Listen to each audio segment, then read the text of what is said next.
Okay, well, let's start looking at the questions for today.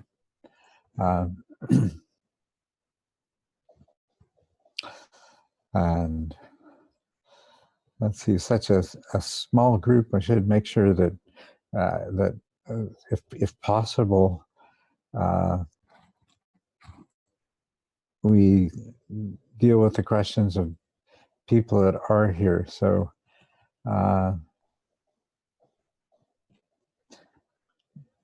Do any of you have questions here that you put up? I posed a question. Oh, you did. Okay. Let me see if I can find it, and we'll start with this, and then we'll just go to the head of the list here. This is you, I believe. You say you're practicing fairly stably at stages 4, 5. Is that?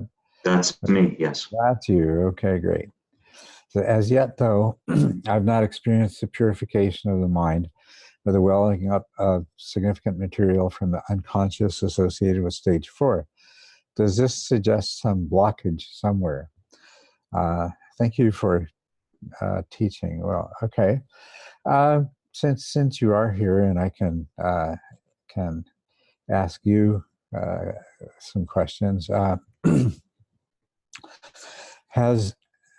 Has your life to date been so perfect that there's no emotional trauma, no neurosis, no no unhealthy patterns of behavior? Absolutely not. Of course, I can say yes, check off all those boxes. Okay, so in that case, I don't know if blockage would be the right word, but for some reason, these things aren't coming up, and you're in stage 4. So, what happens in stage 4, because of the relative stability of attention and the expansion of your introspective awareness, and the fact that although there is some attention being given to subtle distractions, basically the communication channels from the deeper subminds have an open pathway to consciousness, and so there are things. If there are things that are ready to be brought to the surface and examined and integrated, this is when the opportunity arises. Now, we could just look at the reasons why that may not be occurring. And the first one that I would wonder about is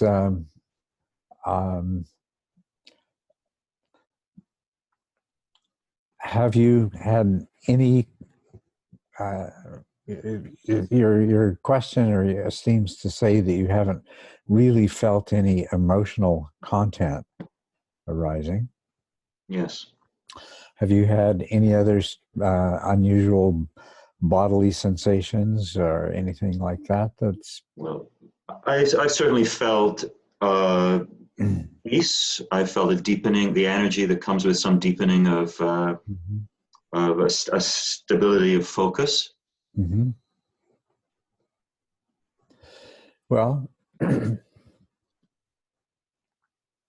that sounds, but doesn't really sound like it would be an indication of some kind of emotional material or inner conflict or anything like that. Yeah.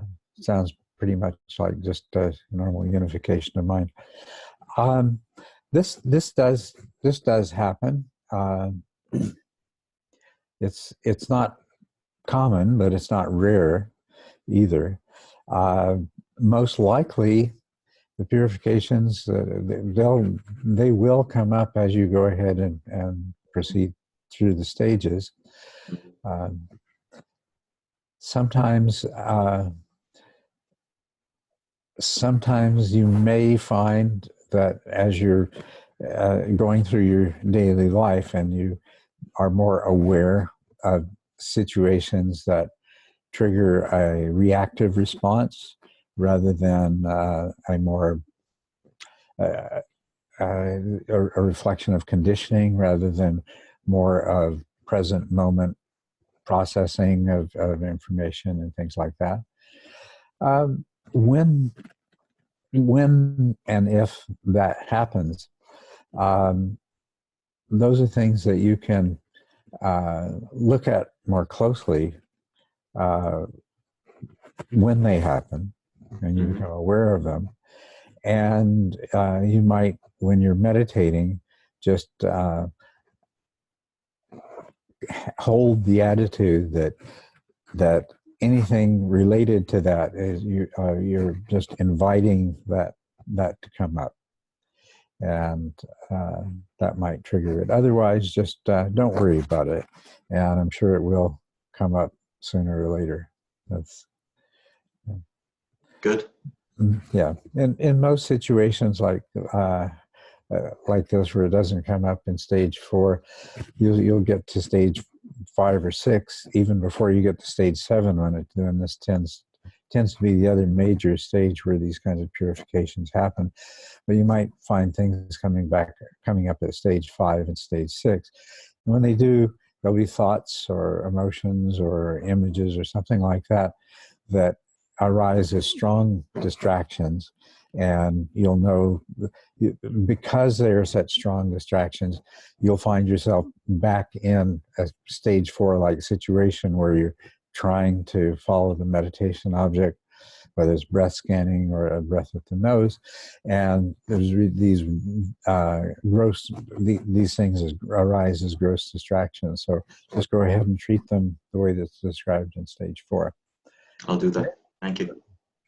And check in on a future one of these Q&As, and let us know if what has happened, and if there's more that you'd like to ask about that. Thank you. You're welcome. So I'll go ahead to the top here. Begin with those that came in a week ago. Jorge Rojas says, sometimes when I start, I notice my mind just wander all over the place within the space of sensory input. I also might notice my eyes doing a lot of micro movements. Do I let my eyes do this, or do I gently focus my attention in front of me, eyes closed? It's almost as if attention wants to see the stimulus instead of leaving it there in the background. I would say that in fact it is a tendency that to some degree or another, almost all of us are going to experience at some time, where the eyes do tend to try to follow the object of attention. That usually doesn't last that long. It's just something that you may have a period where you notice this happening, and it may later just resolve itself into occasional instances. Now, this is usually if you're sitting there with your eyes closed and there's a sound, and you'll notice your eyes moving towards the sound, and that's really a reflection of your attention alternating with the sound. The other thing that some people experience is they're focusing on the breath at the nose, and they'll realize that their eyes are trying, if you try to look at the end of your nose, it becomes uncomfortable, and they'll experience like a pressure or a tension associated with their eyes, or some other part of the musculature associated. Sometimes the tension in the eyes can get referred to the forehead. So basically what I would say, Jorge, is just when you notice this happening, just yeah, gently, yes, gently just relax and let your eyes return to what would be the kind of neutral position. Neutral position of the eyes is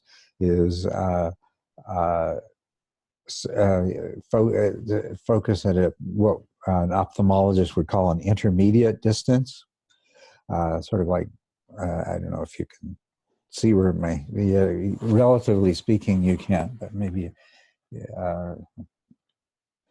okay, so this would be kind of an intermediate distance, and at a level that's probably more corresponding to your nose or mouth.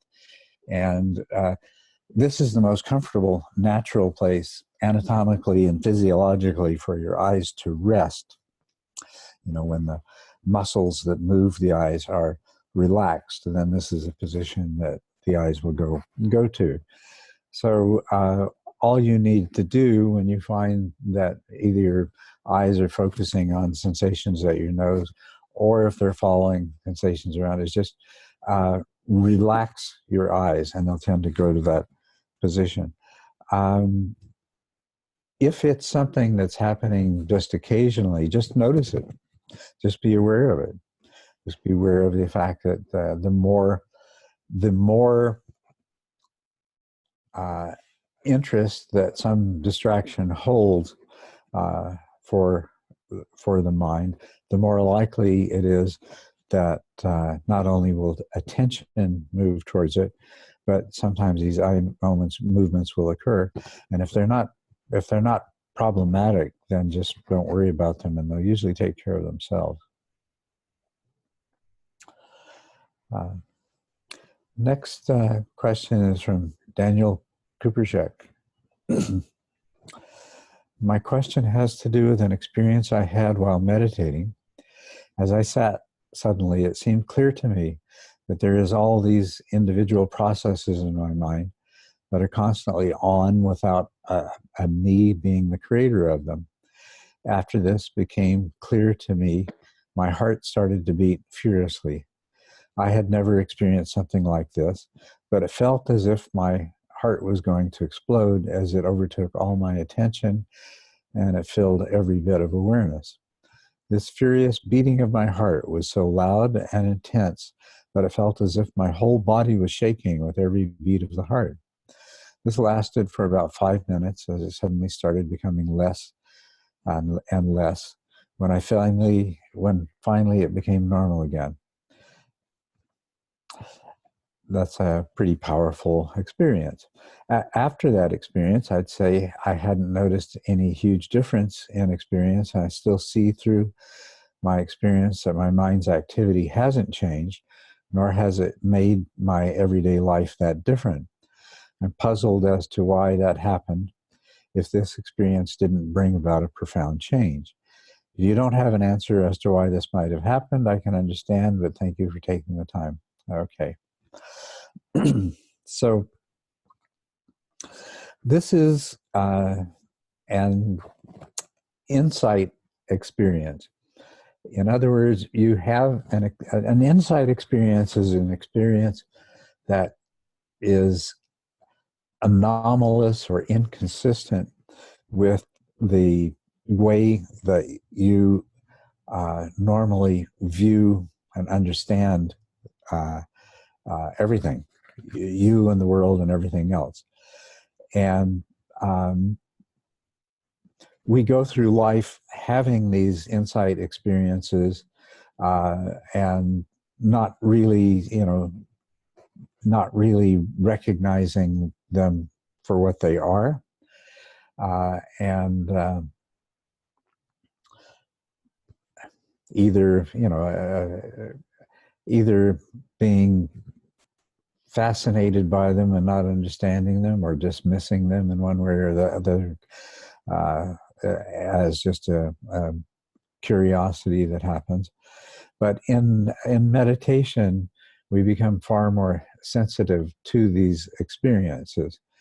And so now, as I sat, suddenly it seemed clear to me that there are all these individual processes in my mind that are constantly on without a me being the creator of them. And probably many people, when they reflect on this, recognize that they've had these experiences, that the experience is just one of becoming aware of what is going on in your mind all of the time. But what's significant about that is that most of us go through life, our normal view of things is that when something appears in our mind, that somehow that we're responsible for it. Well, if by we mean, these five aggregates, the mind and the sensory information coming into it, the process occurs, but the sense of a self that is responsible for the contents of our mind, the activity of our mind, is an illusion that gets tacked on afterwards.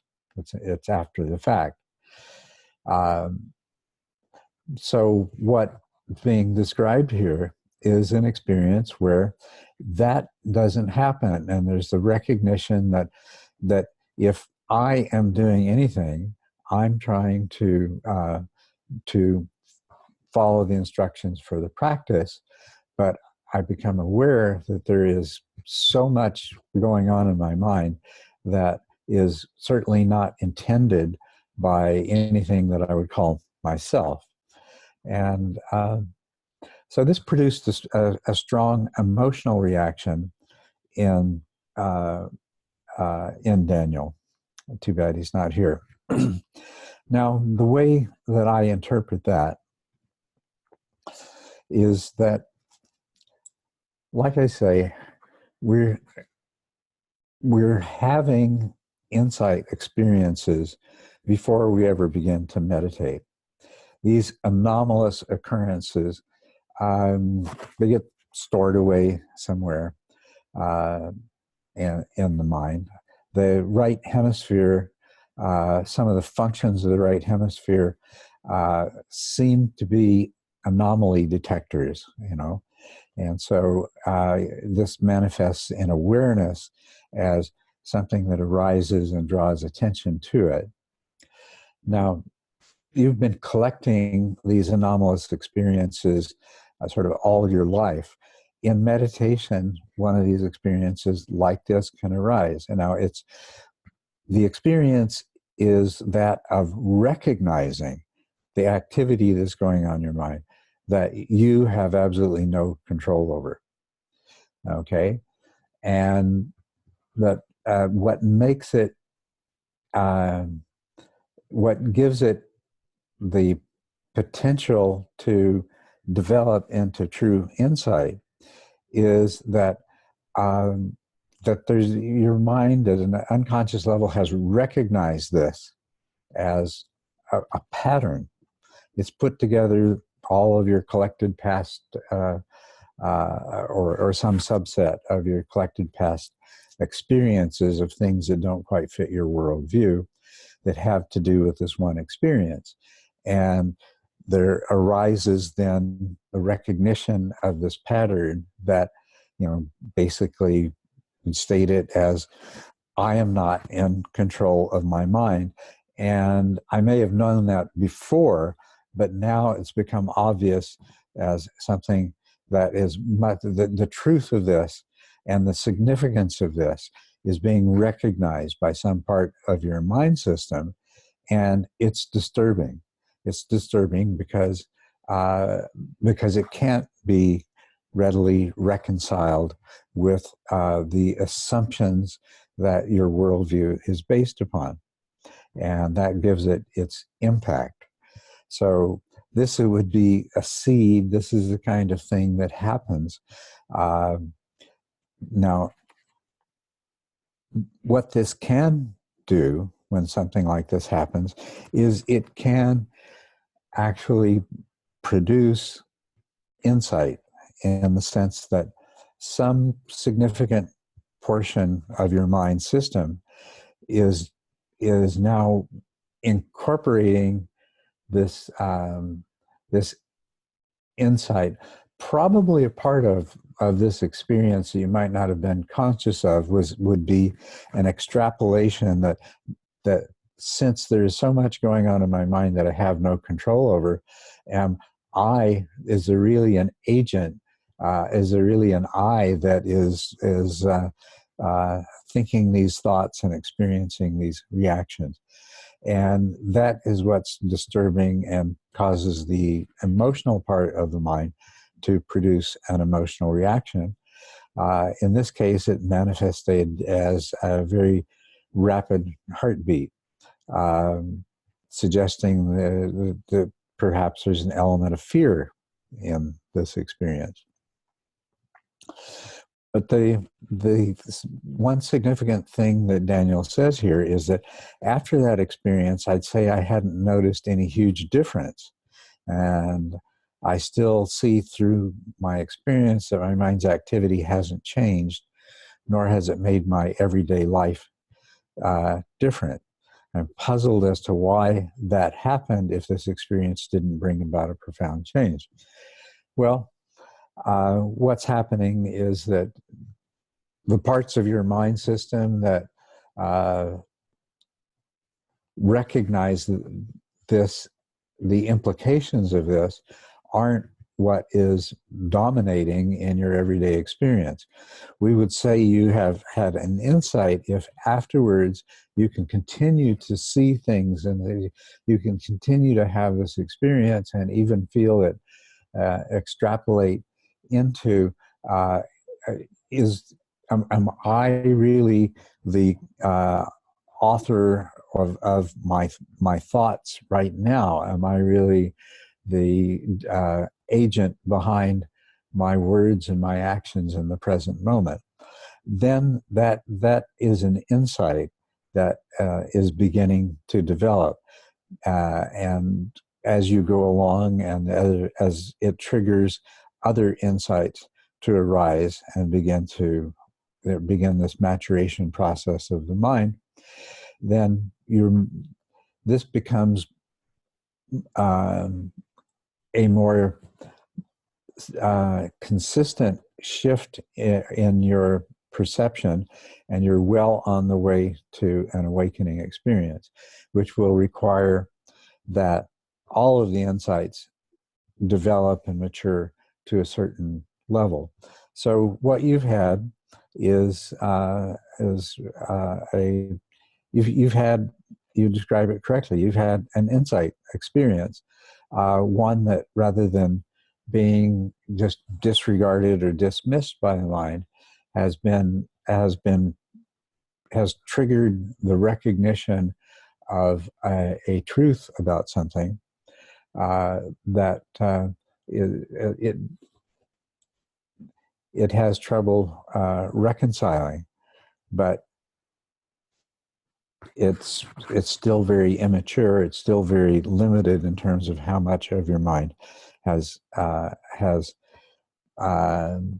touched into this or sees any significance or value in it. But it's a very positive sign, and these are the kinds of things that do eventually give rise to an experience that does produce an ongoing shift in perception. So since Daniel's not here, if there's anybody else that gives rise to a question that you'd like to ask or a comment you'd like to make, please go right ahead.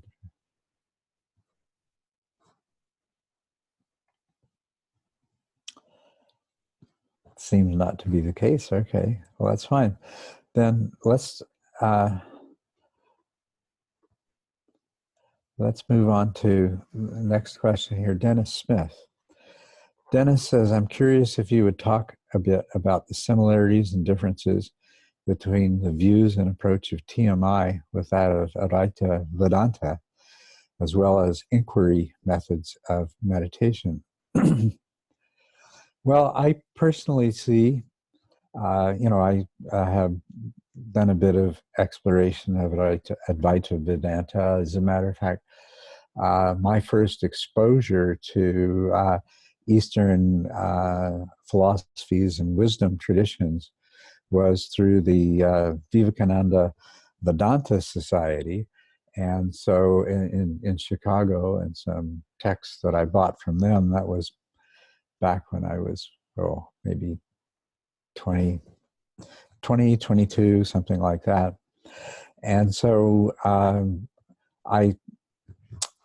after I discovered Buddhism, and tended to keep looking back at the Vedanta, and of course, particularly the Advaita Vedanta, the non-dualism, that I recognized that it is probably the most similar in its conceptual construction of the process of awakening to Buddhism of any of the other, certainly any of the other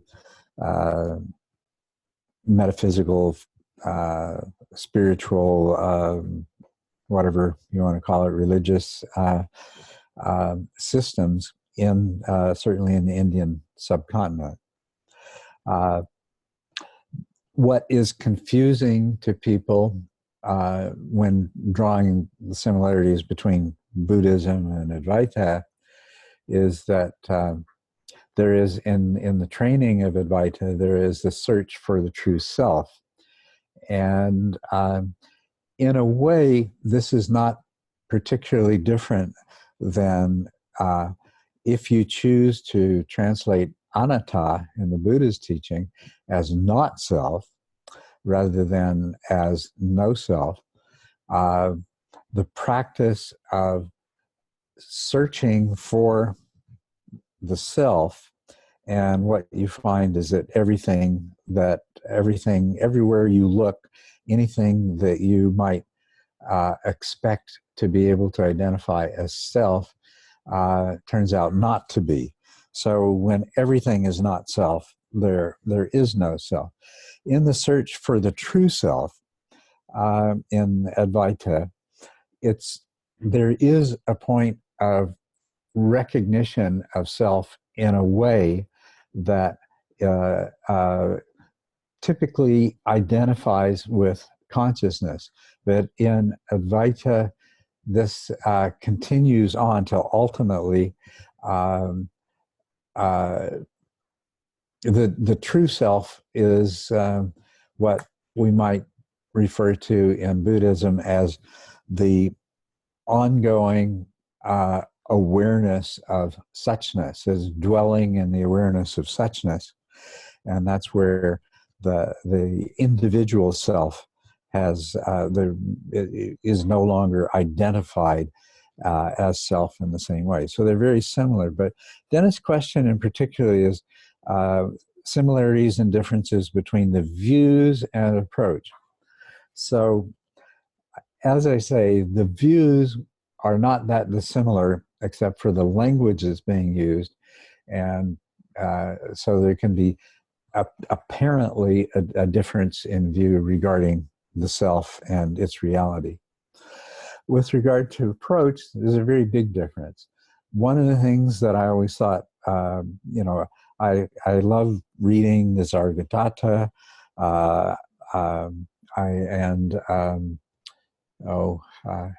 Ramesh Balsekar. I really enjoy that. But the problem with that, and the problem with the non-dual teachings that you will hear, online modern teachers in the West, is that the instruction they give is very, very limited. And TMI is structured. It's based on the way the human mind can be trained to see and understand things, and it's also based on the Dharma model or construct that the Buddha produced, especially if we leave aside all the stuff that got added on later. Um, there is one similarity in that methodology, and that's in the practice of finding the still point and experiencing the witness. The inquiry, that there is the same inquiry technique that's used in association with that. So I would view TMI, and actually Buddhism and Buddhist meditation methods in general, as being more systematic and providing more useful guidance to seekers than Advaita. The idea that, well, you're already awake, you just need to realize it. Doing self-inquiry is a powerful technique. But if that's the only technique in your repertoire, if you haven't developed the various mental capacities that allow you to penetrate that and see things from the perspective of insight, then that's that's the biggest difference between TMI and Advaita. And TMI does make use of the inquiry process in a part of the practices of an adept, which are all insight practices. And that's a particularly powerful one. So once again, if anyone would like to comment, since Dennis is not here, feel free.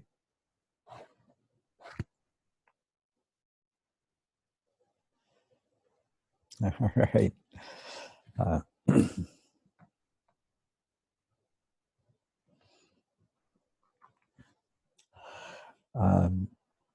Okay. Jonic Manifold, interesting name.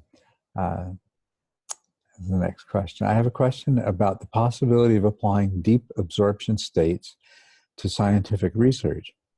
In an appendix of the book, you outline a practice of analytic meditation useful for general problem solving. I'm very curious about what would happen if one entered jhana using as object of attention a question, problem, or scientific concept. Do you think this could be useful in ways that the simple analytic meditation cannot be? Would one understand calculus better if one spent 4 hours in jhana with the concept of a derivative as the object of attention? Perhaps the amount of subconscious work done on a given problem is related to the number of moments of attention dedicated to it. So maybe using jhanic levels of absorption on a problem would really boost the subconscious work done during daily life. Well, what I'd like to do is to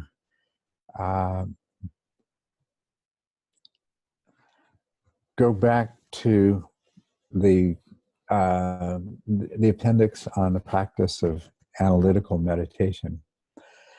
And a lot of this is just, it's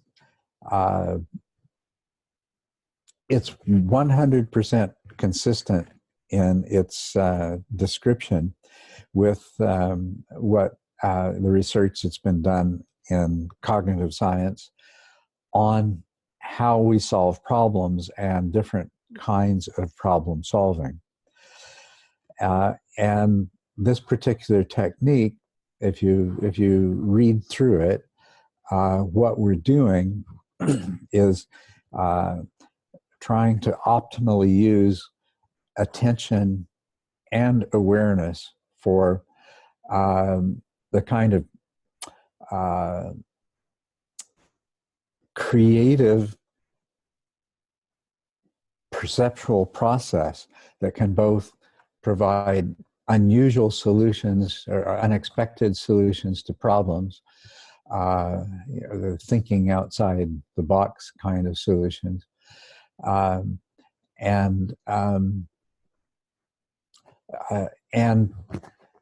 a more profound insight into some topic that you intend to that you would like to know more about. So this question of,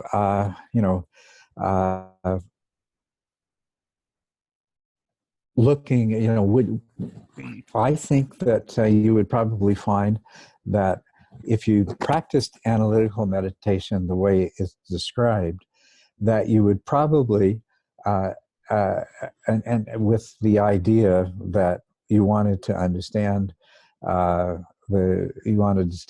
understand the idea of derivatives in calculus better, that by doing this, you would probably come up with a much deeper understanding, and one which would allow you to learn calculus and to apply it more effectively.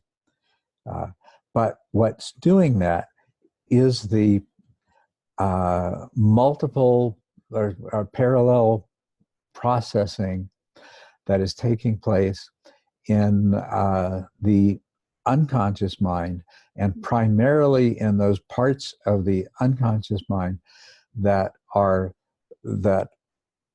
not functioning in the reductionistic analytical mode. As a matter of fact, we are familiar with Newton's, the idea that the falling of an apple from a tree triggered in Newton the realization of the law of gravity. It triggered the work that produced the foundations of his understanding of physics. But I think we could probably look at the invention of calculus in exactly the same way. That this was a very innovative, very creative solution to a problem, and it didn't arise as a result of linear analytical thinking that is characteristic of attention. Rather, what the role of attention in this, the inspiration comes from as a result of all of this parallel processing that is not reductionistic and analytic in its fundamental mode. It's looking for patterns and connections, and it tends to be very creative. And what it will do is it will toss these potential solutions into consciousness, and when it does, attention then can test it. It can analyze it and make sense of it, or not necessarily make sense of it, because that particular part of your mind really isn't going to be the source. What happens with most students of calculus is they learn to use these concepts, but and they see that they work, but they don't have a particularly deep understanding of them. And most of these people are just trying to pass calculus because it's required as a part of the curriculum, and perhaps they're going to go into some branch of physics or something like that where they're going to need to use this as a tool. Over time, their understanding of it may deepen and become more sophisticated if they use it. But the majority of people who are learning calculus never get beyond the place of using these concepts to solve the problems on the exam. And then once the course is over, they say, thank goodness I don't ever have to do that again. But I can see the origins of calculus. Now, you put this in the context of jhanas, and whether or not holding an idea like that prior to entering the jhanas would produce a similar effect, I don't know. I haven't tried that. If it did, the reason it would is not the attention you're applying to it, but it's because, yes, if you took this as the object of your attention and you entered the flow state that is jhana, you entered into the first jhana with this, your attention would penetrate this idea deeply, but then as you move through the higher jhanas, attention itself is not what is really going to be continuing to work with these things at an unconscious level. But it might set in motion those parts of your mind that you're not conscious of what kind of processing is taking place. They may continue to work on the problem, and I could see where where taking an idea like this, and instead of just sort of ruminating on it like you do in the first stage of the analytical meditation, that you actually go ahead and shift into second, third, or even fourth jhana. So it's an interesting idea. But what I'm trying to clarify here is that it is not attention. Attention is linear. And that linearity of that is a useful tool for detecting flaws in potential solutions and for validating potential solutions or recognitions, understandings. I mean, the analytical meditation is used as much for understanding something more deeply as it is for problem solving. The two are not that different. So the deeper understanding that you would get of something as a result of either analytical meditation, or if this worked well as an application of jhana, it's an interesting idea, and I'd like to see somebody try it, see how well it works. But the valuable work that's being done is by those parts of the mind that are not functioning in an analytical and reductive way, and they're functioning more in the mode of pattern recognition and anomaly detection and synthesis.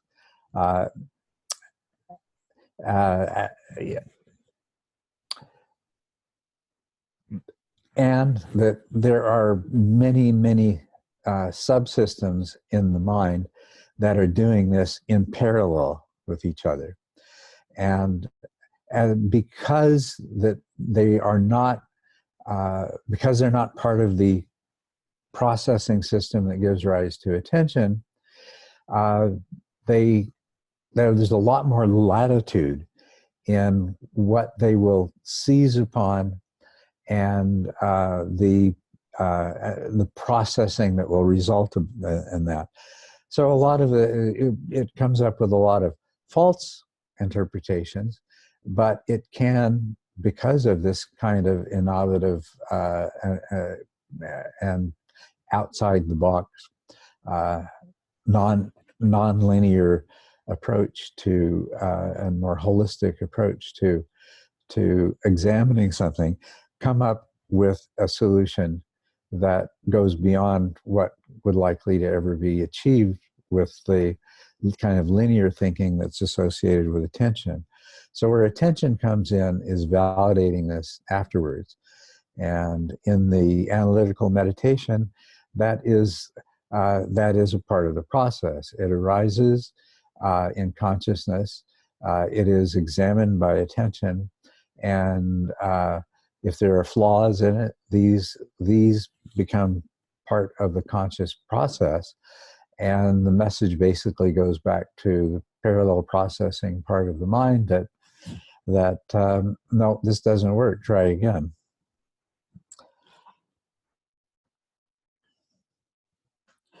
So that's my thoughts on the general area of this, is that that analytical meditation, which really the earliest instances of that are in Catholicism, in the Lectio Divina, right? the Lectio Divina is based on this, and the implicit recognition that there are different parts of your mind that can lead to deeper understanding of a bit of scripture or a bit of doctrine or of experience or something like that. It's quite amazing, and how consistent it is. This seems to have been rediscovered, I think, not rediscovered, but also discovered in northern India, and the people who seem to have made the most use of it were in the Tibetan tradition, where unfortunately analytic meditation in the Tibetan tradition has turned into a way to reinforce doctrinal dogma rather than to truly investigate things. But nevertheless, you can see within it the same patterns that it stand out so clearly with Lectio Divina. And it's invoking that part of your mind that is least constrained by as many assumptions, and therefore is capable of coming up with much more creative interpretations and ultimately more accurate interpretations than strict linear processing. So I hope that's a meaningful answer. Anybody want to comment? Yes, thank you. I guess my thinking was more like the amount of parallel processing would be influenced by the intensity of attention on a particular concept. So kind of having scattered attention wouldn't produce much of parallel processing, whereas having extremely focused attention would make almost all of your subminds work on a particular problem. And actually, that is very accurate. That holding it in attention, and I see why you draw the parallel with. I saw that in your question, drawing the parallel with jhana. But yes, if you focus your attention on it, then what that does is how would you describe it? Causes the rest of the mind system to get interested in the problem, and would set them to work on trying to find some resolution, or perhaps looking at some bit of teaching and finding an interpretation, something that's hard to understand, and finding a way of interpreting it that is easier to comprehend. Thank you. So, yeah. So what you suggest is a very interesting application of jhana. That, we use jhana for solving problems. How to get in touch with some theoretical physicists and let them have a go at it. Teach them to enter jhana, or better yet, find some physicists. Actually, in the teacher training classes, we have several physicists. If they're actively working on some kind of problem, to ask them how that relates to how they usually solve it. There's another good example of exactly the same thing is that, Stephen Hawking realized that black holes evaporate. If you're interested in that, it's something to look at. But anyway, this was profoundly different than what anybody else had even considered as a possibility in physics at the time.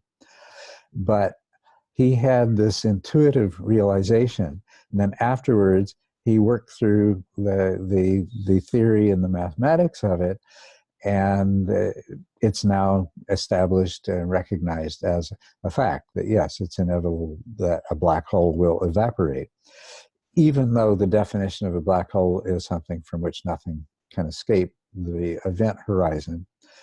So this happened to him while he was relaxing one evening and looking at the fire, looking at the fire in a fireplace. And so probably he had been contemplating things about black holes with attention and analysis previously. He relaxes the mind and lets the information from the rest of the mind begin to make its way to the surface, and it comes to the surface in this sudden insight, which had to be subsequently validated. So, yeah. So jhana may be, this would be another interesting way, you know, all the MBSR and MB this, that is going on is used as therapy for helping people deal with stress and PTSD and things like that. And when people like John Kabat-Zinn are challenged that this is kind of missing the whole point of the Dharma, leaving the Dharma out of it, and so on and so forth, he always responds is that this is a tremendous entryway into other aspects of meditation, other forms of meditation, and into the Dharma. And so then this would be interesting here if jhana could be used for scientific problem solving, and you know, in the same way people are teaching mindfulness to in corporations and in all kinds of other situations, even in the military, everything like that. We find people start training in jhana practice in order to become more better scientists, better problem solving. I like this. I like the implied suggestion in there. So, can I ask a kind of follow up on that? Sure. I'm wondering whether you're in your reflections on this, whether you're admitting the possibility of some discursive activity in the jhana itself, or whether it's just setting an attention to further understand something that is the object for entering the jhana. Mm-hmm. And then when you come out of the jhana, suddenly you have insight, or is there some kind of discursive processing going on consciously within the jhana itself? And if so, does that connect with the concept of flow and loss of energy and that sort of thing?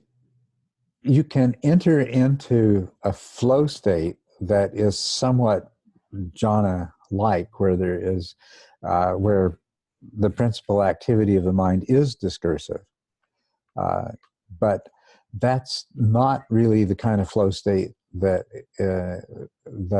what is usually referred to as jhana is involved in. The flow state that programmers enter into would be a really good example of that. In the jhana, there is no discursive thinking, but what would happen is this work would be being done in the unconscious mind. One of the things that jhana does is it excludes from consciousness a lot of mental processing that's taking place. And when that breaks through, which it sometimes can in the early, in the lighter jhanas and in earlier stages of practice of jhana, when it breaks through, it disrupts the jhana. And so the essence of jhana, or the flow state, is kind of an exclusion of these other things. Well, these things that have been excluded can continue to work on the problem, and then when the jhana, you come out of the jhana, then that's when these realizations might come to the surface. Thank you.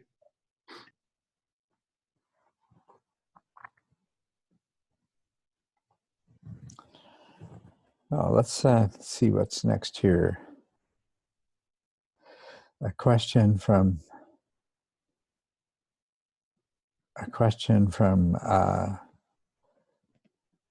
Bart Tiska, who is not here. And posted by Ted. Okay. I've read how at later stages one's memory can be affected, and I've read that people have lost their jobs or rely on work colleagues to make up for shortcomings. in their short-term memory due to meditation. Is this likely? And if so, is there anything one can do to stop the memory from weakening for those who support their families with their job? This is a very interesting topic that there's been a fair bit of discussion taking place. One thing that is pretty widely agreed, and it's certainly my experience, is that what we call or what we call biographical memory becomes, you lose a lot of that. You know, yeah, biographical memory is the most universal and significantly recognized change that takes place in memory as a result of insight and higher stages of awakening. Now, there is, excuse me a moment, there's something that I am experiencing and has become a topic of discussion, which is my short-term memory and my ability to recollect names and sometimes even words is diminished. But I'm also 73 years old, and this is considered a normal part of aging. So how do you distinguish whether or not meditation has significantly, the meditation itself has made any kind of significant difference, and distinguish that from aging? And I don't know the answer to that. My father developed dementia, and the first signs of it started showing up when he was about the age I am. He lived to be 93, and that's 20 years older than I am now, and I could see that that some of the things that I'm experiencing were the same things I saw in my father when he was in his 70s. So there are a lot of confounding variables in this, but it is something that is definitely worthwhile understanding and being cognizant of as one chooses to pursue this path. Is this, in fact, is this kind of a cost associated with the achievement of the higher path? How good was the Buddha's short-term memory? It's really hard to say. You can't tell from the suttas. And of course, he had Ananda and a number of other attendants who would have probably been quick to help him out in problems that had to do with memory. So basically, I don't know the answer to this. I know a lot of people are talking about it. I know the evidence is all anecdotal, and I know that there are a variety of confounding factors. So it's an interesting topic. All I can tell you is my own experience is what I noticed, and what was significant was the loss of autobiographical memory. And that makes sense, okay? With basically living in a state where the concept of my individual self is not really very important. It's functionally important, but it's not of any major significance. And as a matter of fact, for years, I almost never said anything about myself, and people commented on this. And people also encouraged me, you know, if you told some of your personal experiences in in your teaching. It would be very helpful to other people. And now I do that. And I find I can draw upon autobiographical memory in order to help me with that. So it's not like it's gone, but it seems like it's lost a huge part of its relevance in the sense that there's large parts of my life that I'll never even think about unless somebody comes along and brings them up, or I happen to go through a photo album, and I'll have totally forgotten that I ever visited that particular place or dealt with those people or that those events happened. It just wasn't there until something triggered it.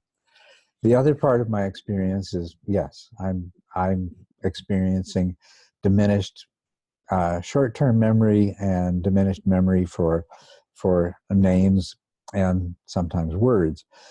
But this is also normal for aging, and that could be true of others as well. And how do you tell the difference? Not only is it normal with aging in pretty well everyone, but any one of us who may have a predisposition to dementia, it's obviously going to become a more evident problem sooner. So that's about all I can say about it. Would be good to know, though. Would definitely be good to know. I don't think, one of the, if I go back to the questions here, to this particular question, it says, I've read that people have lost their jobs or rely on work colleagues to make up for shortcomings in their short-term memory due to meditation. Yeah, this would be the kind of anecdotal thing that gets exploded into a thesis, and it doesn't really, all it is suggestive of something that could be looked at. Personally, I think that somebody who had achieved to the higher paths, had attained higher paths, and was still working would probably not be hampered by any effect like that. I certainly know that that I wasn't, and it's a more recent development with me. So I would question those stories, right? It's a it's an aside, but it's just another illustration of something that is happening. People are looking at the process of awakening, and there is more of an awareness of, are there any adverse effects associated with these profound changes we make in the way we think and the way our brains work, the way our minds work. And it even goes beyond that. Somebody has written some articles. There have been some articles written by several somebodies, I should say, that basically are implying, and they make reference to Adyashanti and a few other people, that it seems like when somebody becomes more fully awakened, they develop health problems. And of course, people have brought that to my attention because I've had a lot of health problems, right? But is this really valid? Is there any validity in this? I mean, all kinds of people have health problems, and I think more than anything else, that particular attempt to take anecdotal information and produce a hypothesis out of it, its real significance, I think, is not so much does awakening make you more prone to health problems, but certainly does it points to an answer to a different question. Can awakening somehow allow you to overcome problems, the ordinary problems of sickness and aging and death? I mean, should we legitimately expect anybody who is more fully awakened to live longer and stay healthier longer. And I think this points to the fact that no, it doesn't do that. So it's just another example of something similar.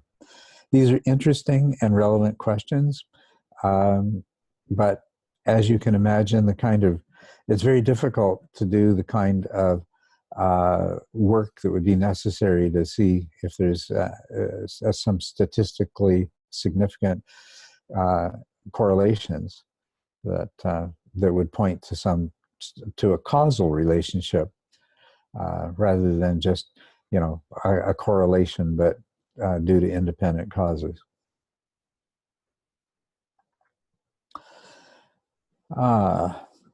William Wallen, Bill, Dr. Bill, wasn't able to make it today, it looks like.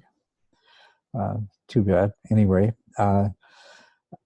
your question, what role do you see for peripheral awareness and metacognitive awareness in helping translate the lessons learned on the cushion to everyday life?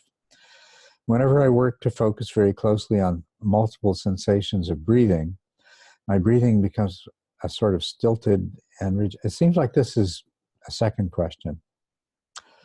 Let me make sure. I've been working to become relaxed and let the breathing go on its own, but without success. When I relax with the examination, there's a greater tendency for dullness and distraction to sneak in. Well, I'd like to go back. Does seem to be two distinct and unrelated questions here. So let's deal with the first one. What role do you see for peripheral awareness and metacognitive awareness in helping translate the lessons learned on the cushion to everyday life? It actually is extreme. It has an extremely important role. It works both ways. As you increase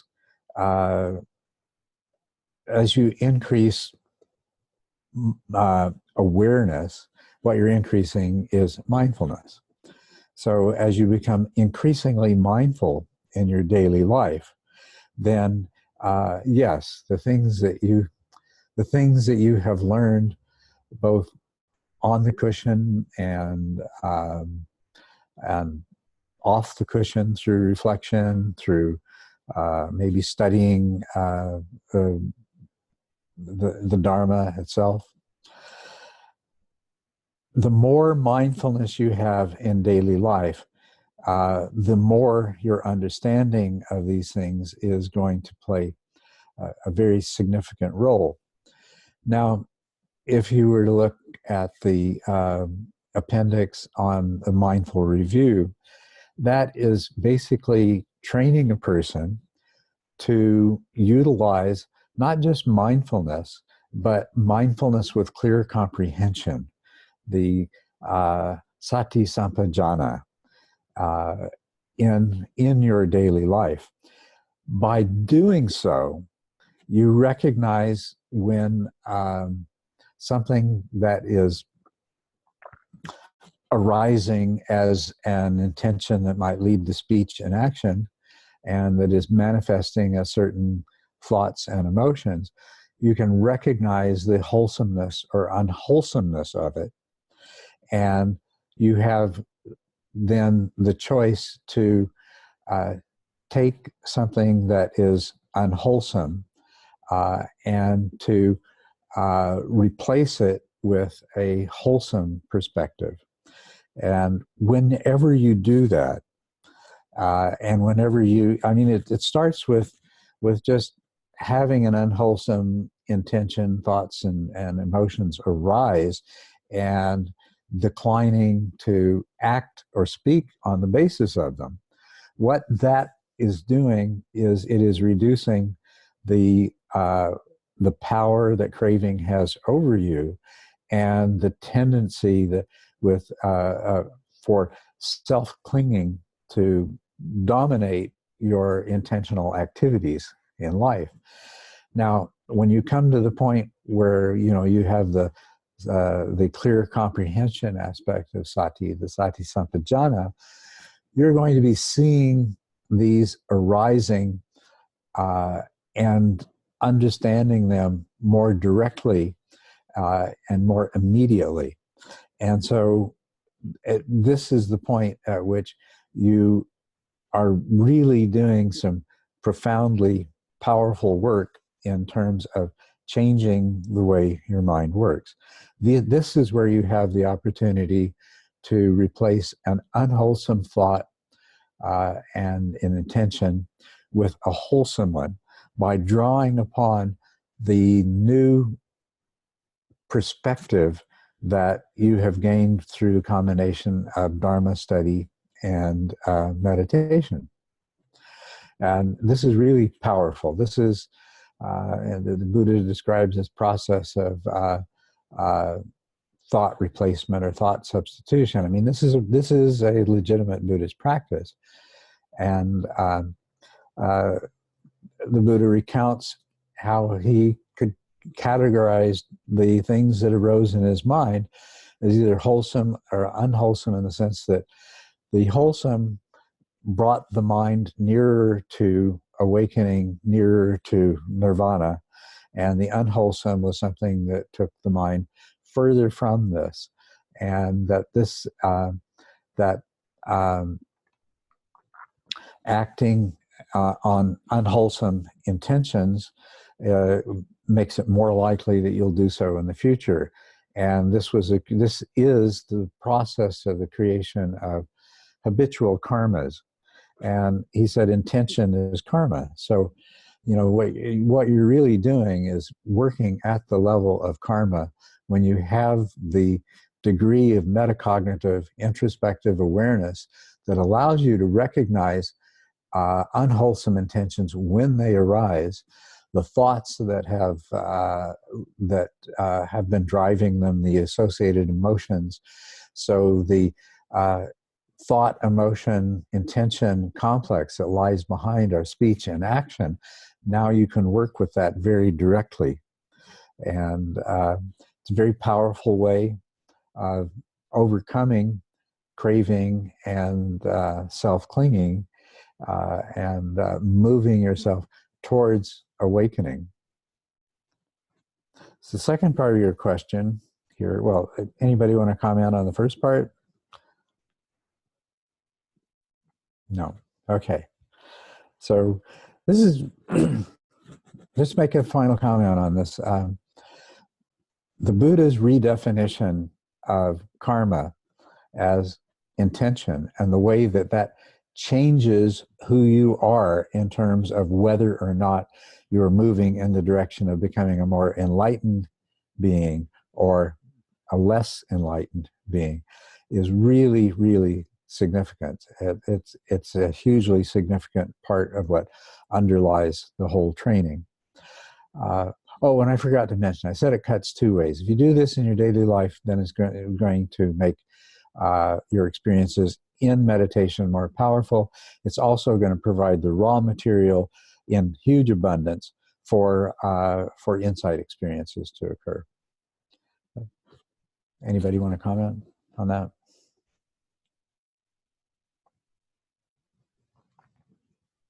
Okay, well, let's move on then to the second part of Dr. Wallen's question here.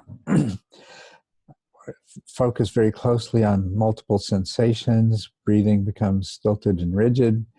When I relax the examination, there's a greater tendency for dullness and distraction to sneak in.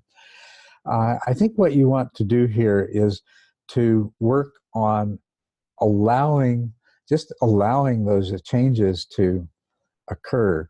The more that you attend to them,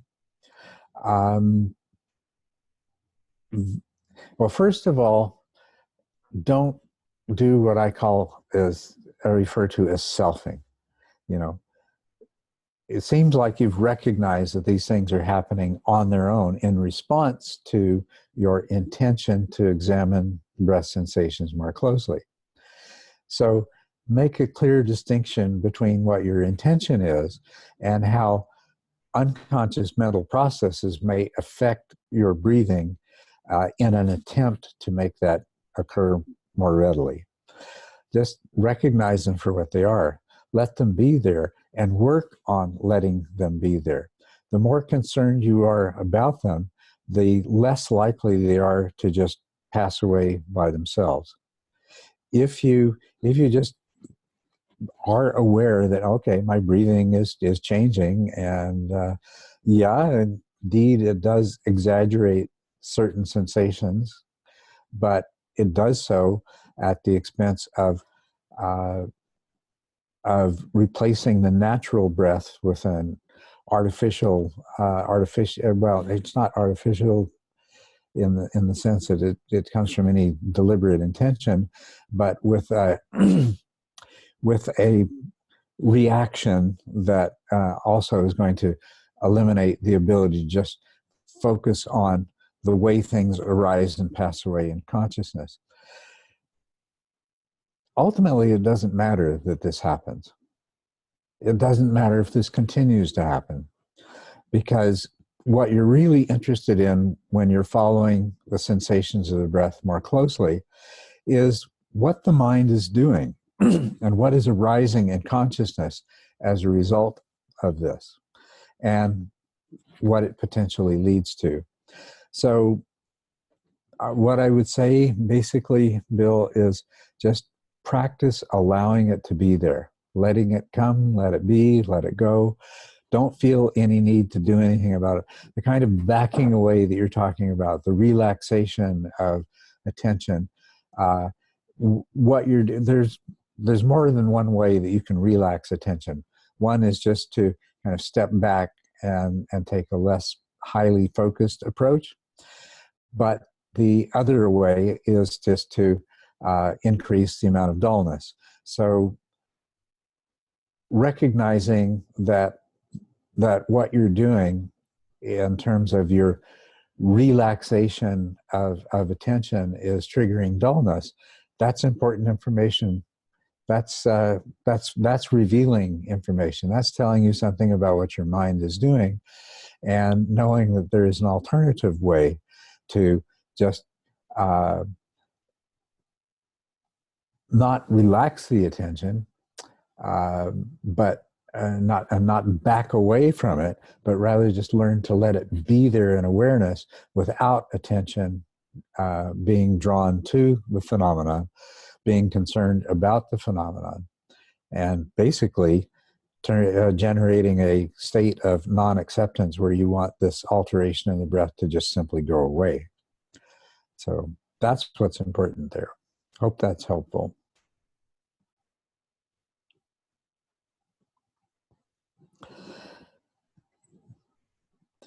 Sean Delizio.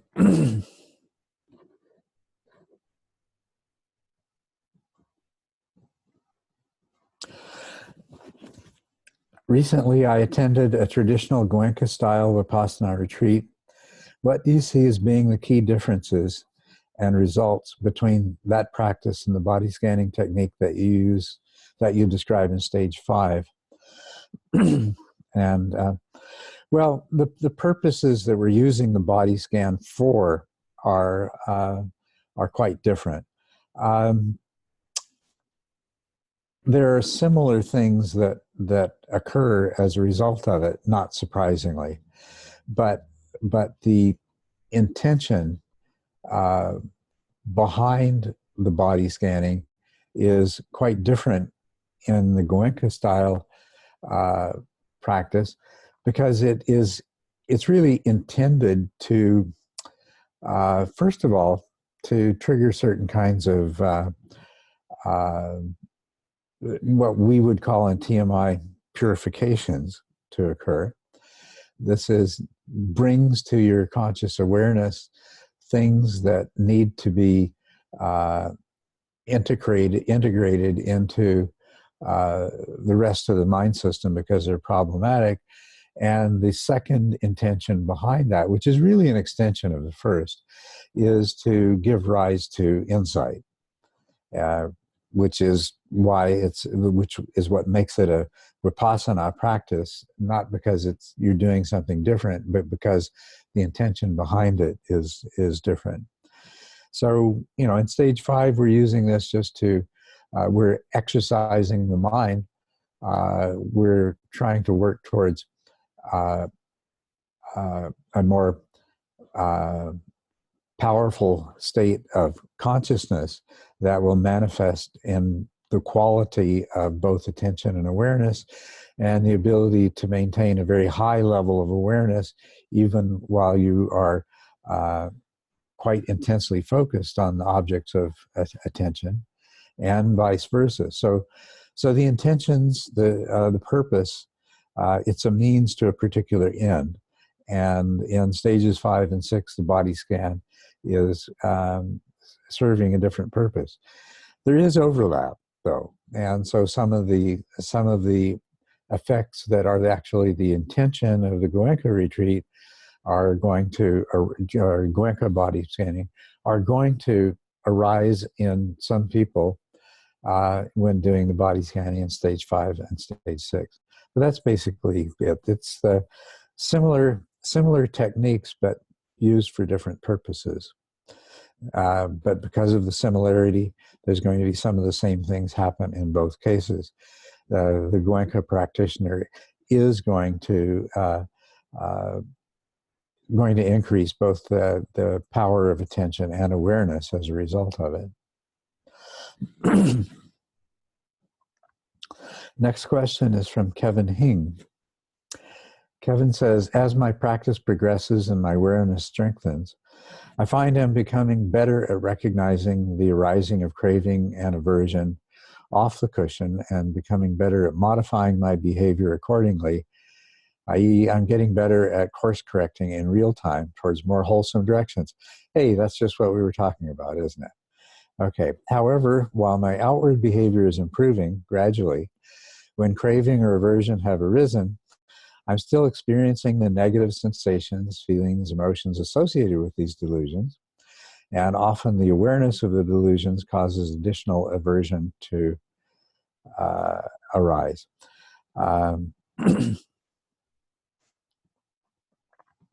Can you please share your preferred off-the-cushion practice techniques to work with the feelings associated with strong craving and aversion once awareness has brought them to the practitioner's attention? Yes, this is the answer is yes. Be very aware, be very mindful. What causes shifts in the way the mind system tends to react to certain trigger circumstances rather than respond from a wiser place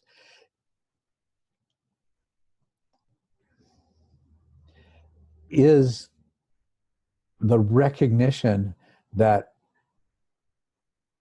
to the degree that you are experiencing craving, you are suffering. And to the degree that you act out of craving, you are far more likely to suffer as a result of that. You begin to notice that when you react out of irritation or anger, for example, that it can spoil the rest of your afternoon, or it can spoil somebody else's day as well. That there are negative consequences to this. This is information that by being mindful of it, by being conscious of it, by paying attention to it, by both being aware of it and paying attention to it, you are communicating to the parts of your mind that are responsible for giving rise to those delusional, craving-based desires and intentions, that information is going, that's a kind of information that those parts of your mind haven't been getting in the past. They trigger you to think, feel, intend, speak, act in a particular way. Subsequently, you regret it, you try to put it out of your mind, you make excuses for it, whatever it is. But the part of your mind that caused that to happen, it was triggered, turned on, took control, made you behave in a particular way, and then it went back to sleep, went back into a dormant state. And the consequences of your behavior or even your thoughts on you and on others never gets communicated to the part of the mind that is responsible for it unless you hold it in mindfulness and unless you pay attention to it, because this way both attention and awareness are communicating valuable information to the part of your mind that otherwise just remains oblivious to the consequences of its actions, and it keeps on producing the same result over and over again. So extremely important. Yes. Preferred off-the-cushion practice is that mindful review, and the purpose of the review is to lead to real-time, high-level mindfulness in your daily life. David, I've already answered your question. We've got a number of interesting questions left here. So I guess we have to schedule a follow-up for this, and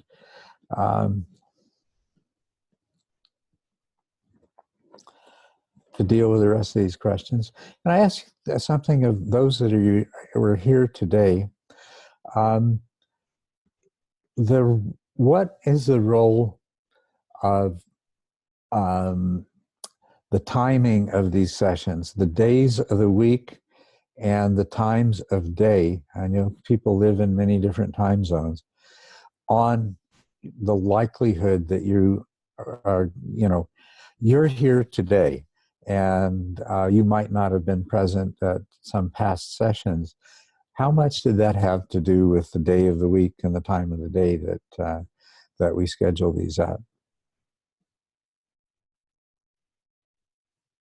I live on the East Coast, so I'm 2 hours ahead of you. And so for me, anything later than 6 p.m. your time would tend to be a problem for me. Yeah. So it does play a role, and the timing today made it easier for you to attend. Yes, daytime is easier for me. But it's for somebody else, it could have just the opposite effect. Exactly. If somebody's working and they live on the West Coast, then we've scheduled this for, it might hit their lunch hour, which possibly would give them a chance to attend. But yeah, okay. Is it a major factor for any of the rest of you? Just a yes or no? But, not particularly a major factor for me. My timing is fairly flexible. oh, okay. So that would explain why you were able to attend today, and perhaps others wouldn't. Yes, I suspected that, and because people are in different time zones, and some people have more free time than others, and different priorities. Yeah, it's a complicating factor. Anyway, I enjoy these sessions, and when I see how many questions I received, and that only 2 people of the questions that I actually succeeded in dealing with were present today, it makes me feel a bit sad. I'd much rather be able to speak to those people directly and maybe ask them questions and get their responses. So thank you for the feedback. I'm not sure what we'll do with it, but we'll at least have it in mind when we schedule the follow-up session for this one. Okay. Well, thank you for taking the time to be here today.